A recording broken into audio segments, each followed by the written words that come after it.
Pour cet effet, nous allons tout d'abord sortir une carte du jeu tout à fait au hasard.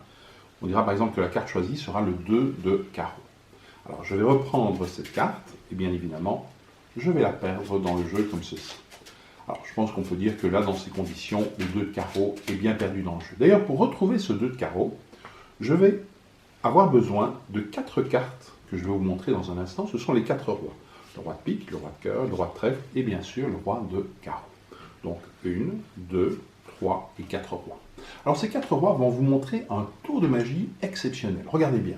Si je fais simplement une passe magique comme ceci, ce qui n'est pas grand-chose, eh bien il y a un roi qui se retourne face en l'air. On va tenter de le refaire. Regardez. Une deuxième passe magique et une fois de plus, il y a un deuxième roi qui est maintenant face en l'air.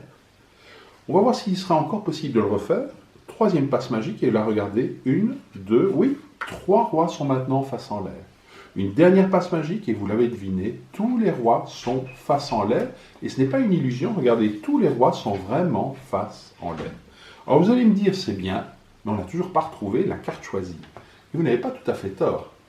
Mais heureusement, pour retrouver la carte choisie, on peut compter sur les rois. Regardez, je vais simplement une passe magique comme ceci, et là, entre les rois apparaît une et une seule carte, et cette carte, bien évidemment, c'est la carte choisie.